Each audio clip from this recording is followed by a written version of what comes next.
Hey, Good Sam, this is Pastor Jed. I am thanking God for each and every one of you. I'm still so thankful. I'm on this spiritual high coming out of Sunday. We came out of something that I have never been a part of. We came out of a congregational meeting that could not have gone any better. The unity that we experienced, the love that we experienced, the appreciation that we experienced for God and the people of this church and the leaders of this church was outstanding. It's outstanding, especially because we're in a season that has its challenges. We're in a season that has its difficulties. And yet we are pulling together. We are trusting God. We are making the commitment to look at the future of our church and to make a wholehearted investment in what God is doing. On Sunday, when you left the service, you received a copy of this. What is this? This is our annual report for 2022. You might look at it and you might think it's different than it's looked before. There are pictures, there are graphs, there are charts, there are articles. We wanted you to see the pictures that represent the people's lives that have been changed as they have come to Christ, as they have been baptized, as they have been dedicated, as they have invested in ministry, as they have given, as they have helped our church advance our vision. In the pages of this book, you will see that we have increased our love for God. We have increased our love for our community. We have increased our love for each other. I love it that there were 86 people who signed up to explore their spiritual gifts, that we had 11 new givers, that 42 children attended VBS, that there was a giver who gave $40,000 above and beyond their tithes and offering.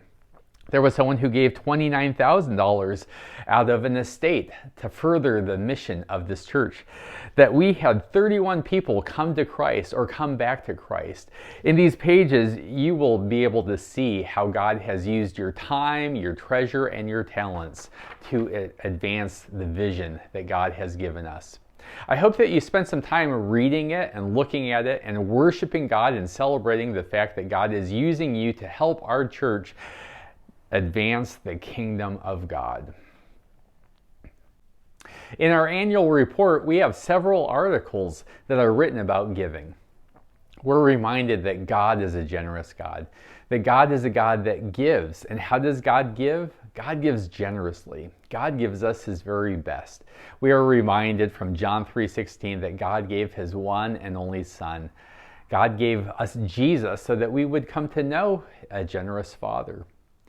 In this article, we are also reminded that you can be like God and that you can also give generously to the ministry that Jesus began and passed on to churches like ours, to disciples like us. There are many ways that you can give. You can give through your cash and your checks on Sunday morning offering. You can give online.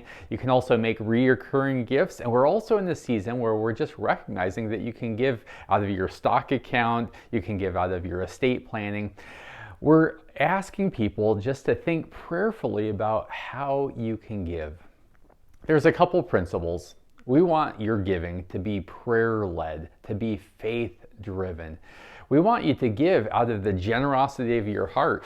And so would you pray about how much you're going to give and how often you're going to give? And would you pray that God would take your gifts and that God would change your gifts into the transformation of lives that will impact not only life on this earth for many people, but life for eternity? In this year's annual report, you'll also receive a page that looks like this. This is called a faith promise. We are asking Good Sam to make a faith promise, to consider how much you should give and the ways that you will give, even the amount that you will give to further our ministries. We're also asking people to communicate with us the way that you're giving. And so if you're giving for the very first time, we want to know about that so that we can pray for you, so that we can celebrate with you. If you're giving more than you gave last year and you're increasing your giving, we want to celebrate that as well. Or maybe you're automating your giving. You're setting up an account that will help the church move forward in ministry every single month or every 2 weeks. We also want to thank you and we want to celebrate that. And so if you could fill in your faith pledge, if you could put it in an envelope, Attach it to Julia Gomes. She's our financial secretary. She's the only one who has access to this information. This is a conversation that you get to have with God. It's between you and God. We just take your funds and we manage them to the best of our ability. What I love about our church is that we are learning how to give generously. Even though the economy is shaky, even though inflation is high, even though prices at the gas pump are up, we are making a commitment to join God to support the work that God is doing. I love that at this church, we're investing our ministry in the next generation. When I came into the office today, I received this. Someone had dropped by a $50. It's from their grandson. And their grandson wrote a little note to me. Please give to Jesus from Aiden. That's one of your grandchildren. I love that we're in this season where we're learning to give, and our children are reminding us how important it is. We are giving to Jesus. We are giving to His work. We are giving to His ministry. We are expanding His kingdom. And so thank you for the generous way that you are supporting our church through prayer, through your time, through your offering, through your talents. There are so many ways that you are all in. And I want to thank you for that. Blessings.